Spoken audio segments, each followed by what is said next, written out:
Welcome to the reading of the Times Reporter newspaper for Tuesday, May the 4th, 2021.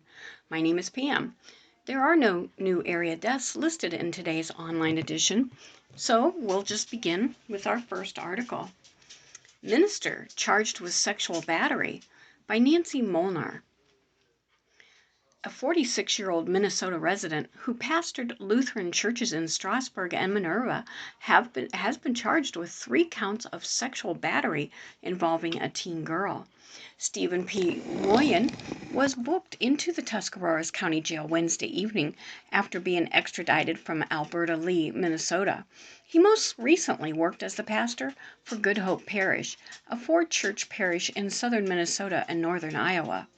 The Tuscarawas County Grand Jury indicted Woyen for activity that allegedly occurred from 2008 to 2011, when he was pastor of First Lutheran Church of Strasburg, according to Sheriff's Detective Lieutenant Jeff Moore.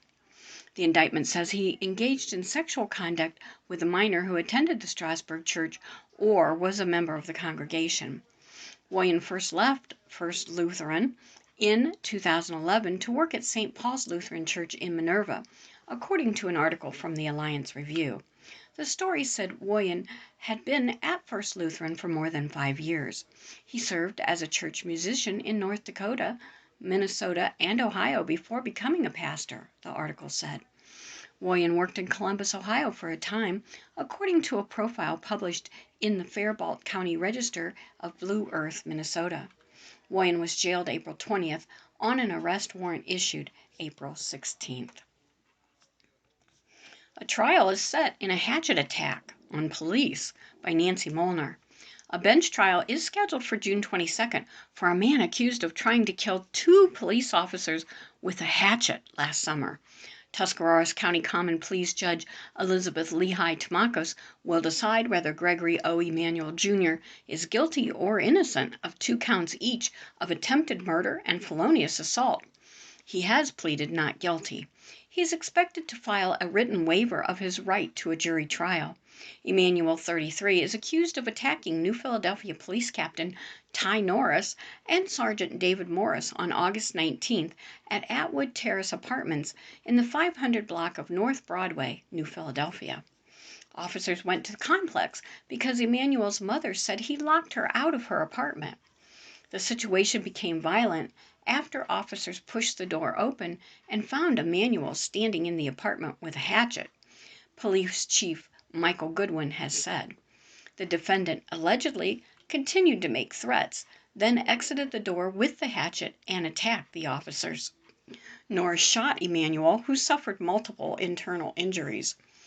Proceedings in the case have included Emanuel's request for evaluations of his competency to stand trial and his sanity at the time of the offenses.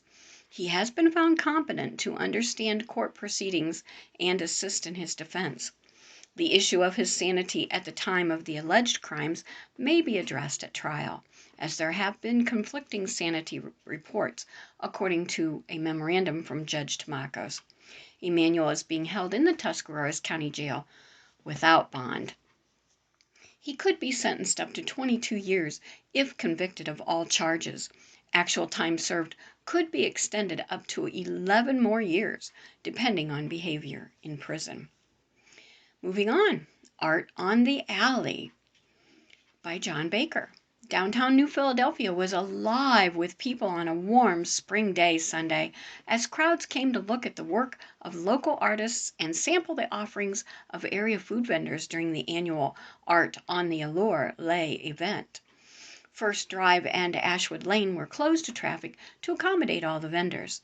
There was also live music at the North Stage on Ashwood Lane and at Alley Cat's Marketplace on Allen Lane. This is a great event that happens twice a year, and we love our community, and we love our artists, and we love our local businesses, said Wilma Mullet, Executive Director of Tuscarawas Art Partnership, which sponsors the event. On hand Sunday were 50 artists and nonprofit vendors, along with 8 food trucks. Nearly all the artists were local, representing all parts of Tuscarawas County, Mullet said. A few were from the Navarre and Canton area, and there were guests from Akron and Cleveland. The number of vendors were kept low as a safety precaution because of the COVID-19 pandemic, she said. The weather helped make the event a success. Everyone's out. They want to be out. They want to support artists, Mullet said. They want to be a part of the community. And that's what's really important right now, that we all are here together, supporting each other and supporting our community. Among the vendors was Dee Grossman, Executive Director of the Tuscarawas County Convention and Visitors Bureau. She was selling handmade pottery. Grossman has participated in every art on the alley since the event began 4 years ago and has occupied the same spot at the corner of First Drive Northwest and Ashwood Lane Northwest. She said making pottery is a difficult craft to learn. Just making things centered is the most difficult. It's a long process, said Grossman, who teaches a pottery class at the Tuscarawas Center for the Arts in New Philadelphia. She makes all her pottery on a wheel and uses a combination of low fire and high fire clays and glazes to achieve her pottery coloring. The ones that are really vibrant, like this blue one and the orange one, they are a low fire, she said, pointing at her work. They have a little more personality to them. The ones that are more consistently colored are those that are high fire. The next art on the alley is scheduled for October 17th. New Philadelphia Council approves new stadium lease by John Baker. Council gave final approval Monday by a 5-2 vote to a new 50-year lease between the city and New Philadelphia City Schools for Woody Hayes Quaker Stadium. The two sides have been negotiating the lease since last fall. The agreement has a new section which spells out what happens in the event of emergency, such as a pandemic, where closing the stadium is necessary to ensure public health and safety. It grants that authority to the mayor and requires collaboration between both parties on all issues involving closure, which means the school board is free to bring any regulations to the mayor, which it feels mandates closure. The lease also says that it can be modified if agreed to in writing by both sides. The city owns the property and leases it to the school district. During the early stages of the COVID-19 pandemic last spring, the stadium was closed to the public. The closure brought complaints from residents who walk on the stadium track, and council members have worked to ensure that the new lease guarantees community access to the track. Before the vote Monday, Councilman Dan Lanzer offered an amendment to the lease based on changes requested by the school board to make it less restrictive when it comes to closures. Article 7 of the lease reads, "At all times, the general public shall have free and open access to the track at Woody Hayes Quaker Stadium for exercise purposes, specifically track lanes 7 and 8 at a minimum, which may not be restricted by the board except when Woody Hayes Quaker Stadium is hosting competitions with other school districts, track and field practice during the traditional school track season, band shows, elementary track and field day, and graduation ceremonies." Lancer proposed new language for Article 7. The board will make every effort to make at least parts of the track available for general public use as much as possible when it is safe, appropriate, and compliant with directives and regulations from agencies that regulate student activities, such as New Philadelphia City School District Board of Education, Ohio School Athletic Association, Ohio Department of Education, New Philadelphia Health Department, and the Ohio Health Department. The amendment was defeated by a 5-2 vote, with Lancer and Councilwoman Amy May being the only yes votes. Councilman Rob Maurer, chairman of the council's finance committee, then read a statement. His committee has taken the lead on lease negotiations. "This vote tonight isn't about the city or the school district," he said. "It's about the citizens of New Philadelphia. I was elected to represent when I took the oath. I don't want to hear the stadium lease is just for students only. It can be shared amongst adults and kids alike." He noted that the new agreement addressed who has the authority to close the stadium, which the previous one did not. "I believe the wording in this lease has come about because we asked why it was locked during practice last summer and fall," he said. "We were never given any reason, so we want to be specific in the future. This spells out under what circumstances it can be closed.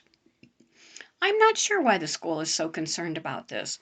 All it does is require the school to state to the mayor why it needs to be closed, so what happened last summer and fall doesn't happen again. Maurer said he thought it was worrisome that school officials feel that the stadium will need to be closed so often that it's even an issue.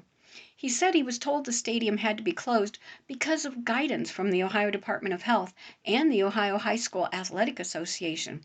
But he said he contacted both agencies and each said there were no orders or regulations requiring the closings of lanes 7 and 8 to the public during high school practices.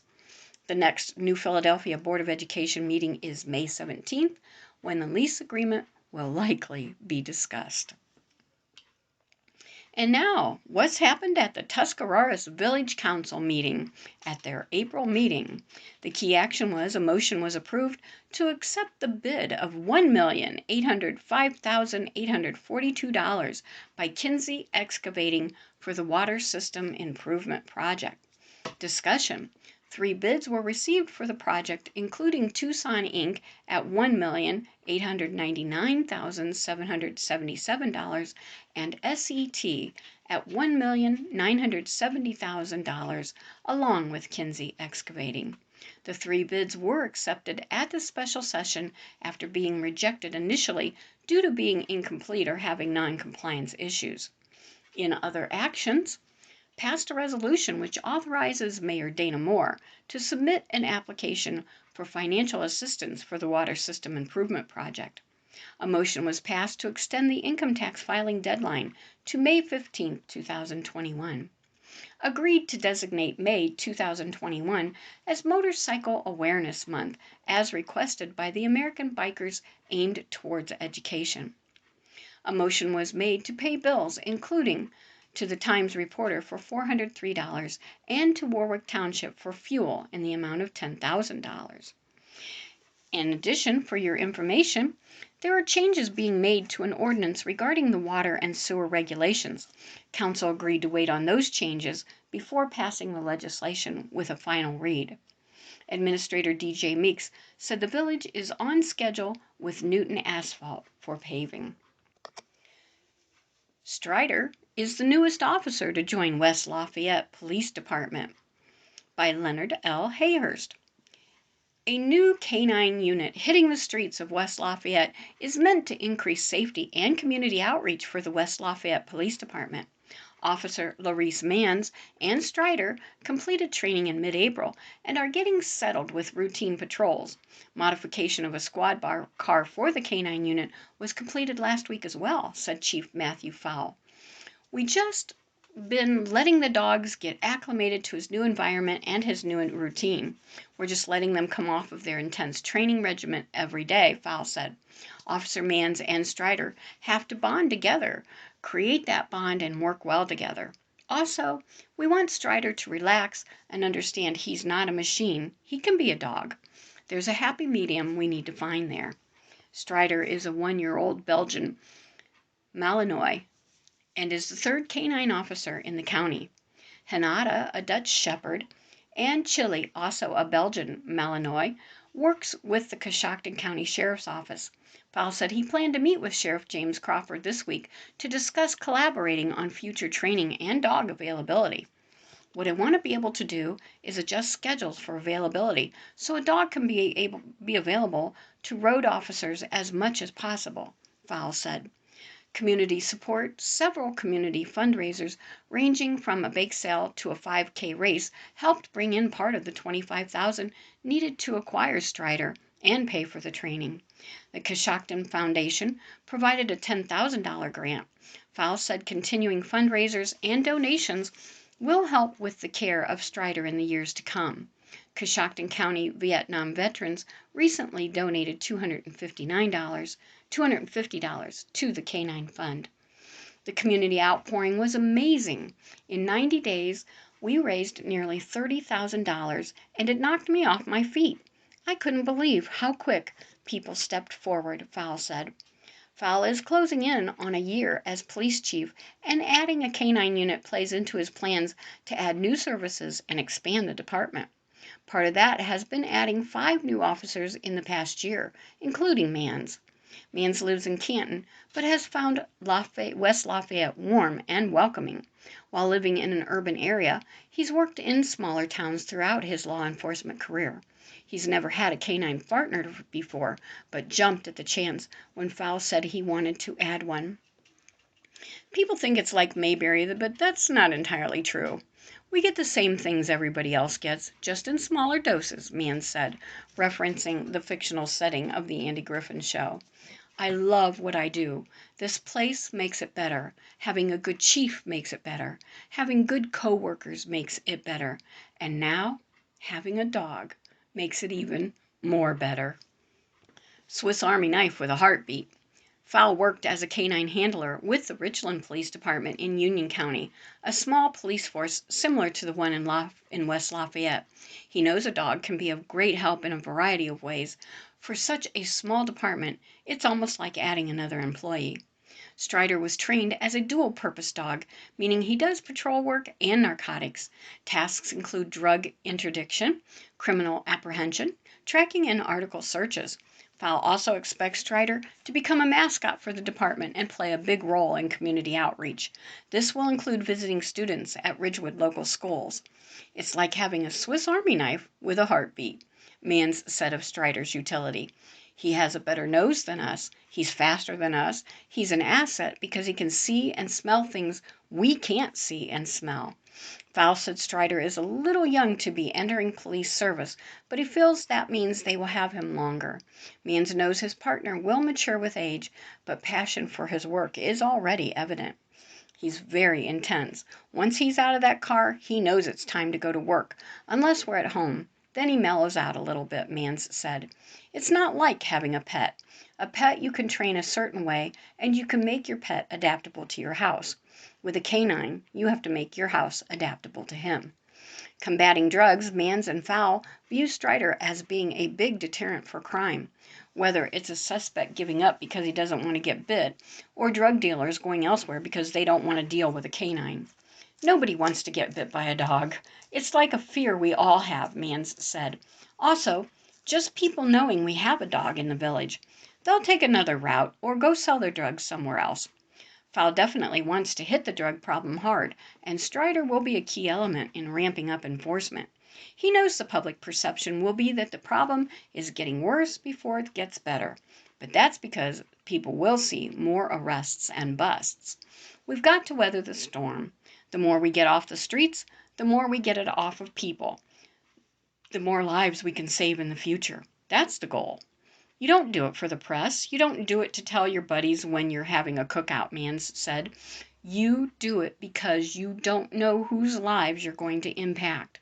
If I talk to 1,000,000 people in my career and I help one just save his life and don't even know it, then it was all worth it. And now the April 20th council meeting by Barb Limbacher. The key action, by a 4-2 vote, council agreed to remove the current sign at the Village Hall on 5th Street Southwest and move it to the former SSB Community Bank, the site of the new Village Hall. Discussion? Councilman Jeff Smith and Dustin Briggs suggested installing a digital sign at the new Village Hall, the former SSB Community Bank, at a cost of about $20,000. Briggs said the sign could be used for advertising. Zender felt it was too much money for a sign. Council members Don Wallach, Kathy Burrier, Liz Dreher, and Zender did not agree and opted to bring the current sign to the building. Wallach said there would be 2 digital signs at the entrance of the school and bank. He said in prior years the village did not permit digital signs because they were distracting. A new sign to direct individuals to the police station located on 5th Street will be erected.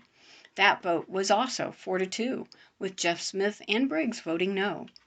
In other action, we heard Mayor Stephen Smith read a letter from Ohio Department of Transportation officials about putting a 3-lane concept through the village. It was stated that the striping would not have additional costs for the project. Council voted not to install 3 lanes through the village. Councilman Martin Zender said the person that wrote the letter does not live in the village. Heard a flagpole at a cost of $752 will be erected at the new Village Hall on Bodmer Avenue. Pioneer 360 have completed installations of the internet hardware. Furniture and a counter have been ordered. Mayor Steve Smith said the first council meeting in the new building could be either May 17th or June 1st. Council agreed to plan an open house at a later date.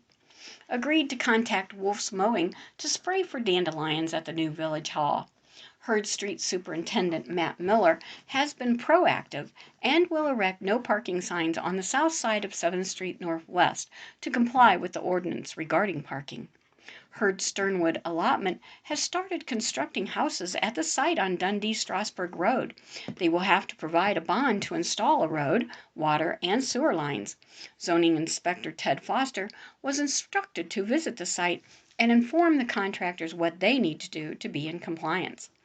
Passed an ordinance to include Nathan Knopf and Neil Dickerhoof, Water and Sewer Department employees that were admitted from the pay ordinance and involved in a state mandate, assess management. They will receive $4,000 each per year. Zender voted no. Approved an agreement with Red Rhino, an amateur football team, to use the football field for 5 games. The agreement was signed by Mayor Smith and Fiscal Officer Jennifer Mahoney. An issue was resolved involving a Strasburg High School student participating with the team. Heard Jeff Smith suggest the village sell the green space. He was asked by Zender when a portion of the fence will be removed next to the village bulk food store. The village would have to be paid a grant of $120,000 back to Nature Works. Wow. Plans were being made to make the space more resident-friendly. No vote was taken. Learn the trash pickup recycling contract will expire May 31st. Council is considering additional language to be added to the specifications.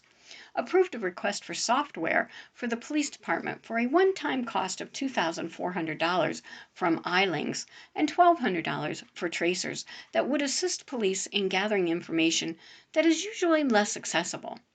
Considered having the traffic lights at 1st and 2nd Streets and Wooster Avenue changed to caution from 11 p.m. to 4 a.m. every day.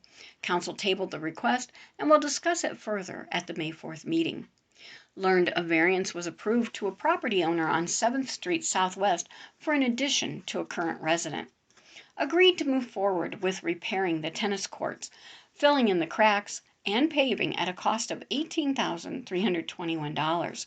New posts, footers, anchors, and nets will be installed at an additional cost of $9,000.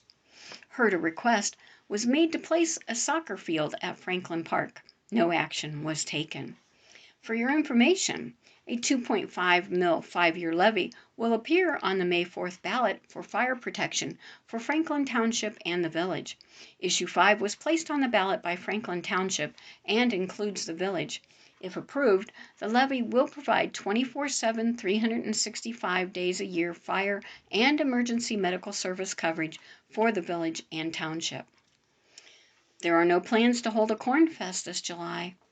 The American Legion will hold a chicken barbecue from 10 a.m. until sold out on May 16th at the Malkitz parking lot on South Wooster Avenue. The cost is $8 for half a chicken and french fries. Matt Price of Dover won the Legion raffle and opted to take the money instead of the golf clubs. A Memorial Day parade will be held at 10 a.m. May 31st.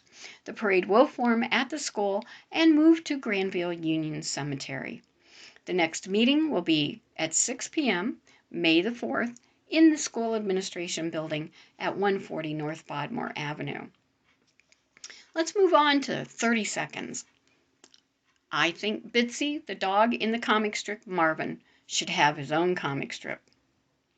To the ones that complained and became irate, to the girls working at the Chick-fil-A food truck Wednesday, sadly they underestimated the amount of people who would show up for their food truck. But she is someone's daughter, someone's granddaughter, working for a living instead of choosing to sit on their behinds taking free money. No one is perfect. You blew the opportunity to bring their businesses to town. Grow up. I was just wondering, if we can get everybody on the same page with how to fly a flag. We have city, county, state, and federal buildings. Some are at full staff, some are still at half staff, some are at quarter staff, some are at 3/4 staff. Let's all get on the same page. There are websites you can get on when to fly it at half-staff and when not to. So let's learn how to fly a flag. And that concludes the reading of the Times Reporter newspaper for Tuesday, May the 4th, 2021. My name is Pam. Thank you for having me in your home. Please stay safe until we meet back here again, and it is my wish that you be abundantly blessed.